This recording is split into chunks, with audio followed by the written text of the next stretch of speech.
यह सिंहासन सिंहासन है। यह सम्मानित अधिराजों से अर्चित है राज समाजों से। इसके पदरज पोछे जाते भूपों के सिर के ताजों से। इसकी रक्षा के लिए भी कुर्बानी पर कुर्बानी है। राणा तो इसकी रक्षा करे, सिंहासन स्वाभिमानी है। ये विरासत, ये वही विरासत है जो काशी में देखने को मिल रही है। आपको पीड़ा है, मैं जानता हूं। जो अयोध्या में देखने को मिल रही है, आपको पीड़ा है, मैं जानता हूं।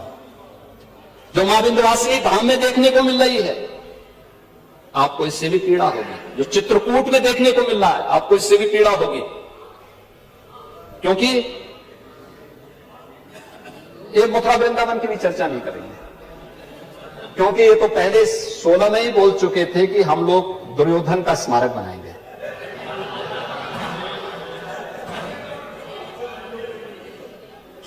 महोदय, कृषि क्षेत्र में ही कौशाम्बी में, चंदौली में, सहारनपुर में, लखनऊ, हापुड़, कुशीनगर में हमारे पास उत्तर प्रदेश के अंदर 9 क्लाइमेटिक जोन है। इन सब में हमारे पास 89 यानी 89 कृषि विज्ञान केंद्र हैं। इन कृषि विज्ञान केंद्र में हर एक जो क्लाइमेटिक जोन है उसमें एक सेंटर ऑफ एक्सीलेंस विकसित करने के लिए कृषि विभाग से कहा गया और उस पर तेजी के साथ काम भी आगे बढ़ चुका है। और कुशीनगर में महात्मा बुद्ध के नाम पर ही कृषि और प्रौद्योगिकी विश्वविद्यालय के निर्माण कार्य को आगे बढ़ा चुके हैं। महोदय, इंफ्रास्ट्रक्चर की बात कर रहे थे। इंफ्रास्ट्रक्चर, मुझे आश्चर्य हो रहा था। यहां पे इनके एक सदस्य बोल रहे थे कि विजन हमारा है। हुआ विजन? आपके विजन को देख करके मुझे तो बड़ा ओह लगता है। महोदय, 1947 से 2017 अधूरा नेटवर्क और ठहरा निवेश,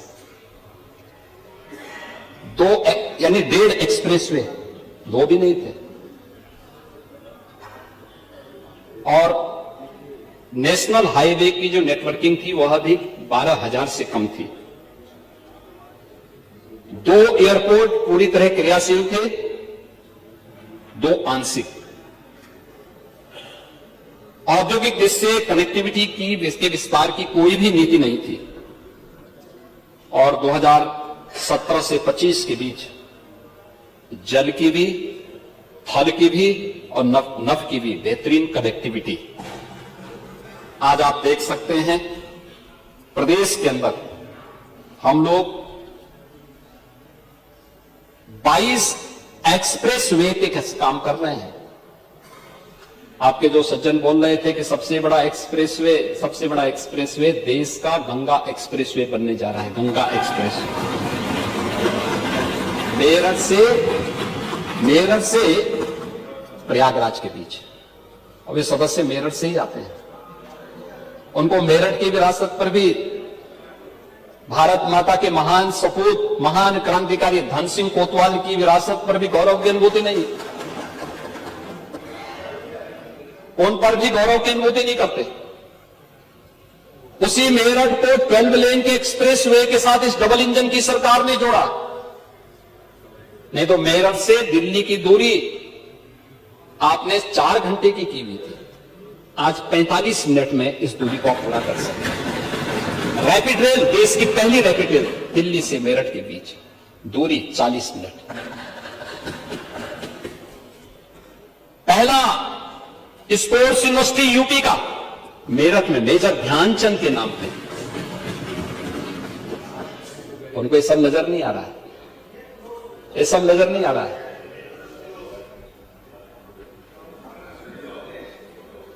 आज के दिन पे हम 7 एक्सप्रेसवे को संचालित कर रहे हैं, 5 निर्माणाधीन है और 10 एक्सप्रेसवे पर हमारे सर्वे के काम चल रहे हैं, जो देश का सबसे बड़ा एक्सप्रेसवे के नेटवर्क के रूप में उत्तर प्रदेश को स्थापित करता है। 8 वर्षों में यात्रा पूरी की गई है। आज देश का सबसे बड़ा रेल नेटवर्क यूपी के पास, और दादरी में multi modal logistic hub, eastern and western freight corridor का जंक्शन, ये भी गौतम बुद्ध नगर जनपद में एक सुनियोजित रूप से लॉजिस्टिक पार्क की स्थापना का कार्य, हवाई अड्डे जो दो क्रियाशील थे, दो आंशिक क्रियाशील थे। आज प्रदेश के अंदर 16 एयरपोर्ट संचालित हैं। 16 आप लोगों के लिए कल्पना की बात, 5 निर्माणाधीन है और 4 इंटरनेशनल एयरपोर्ट इसमें से संचालित हैं और 5वां इस वर्ष के अंत तक हम लोग तैयार करेंगे, जो जेवर देश का सबसे बड़ा एयरपोर्ट होगा। हवाई जहाज के मेंटेनेंस, रिपेयरिंग और ओवरहॉलिंग के लिए MRO, इसके निर्माण की कार्रवाई भी हम लोग जेवर के पास करने जा रहे हैं।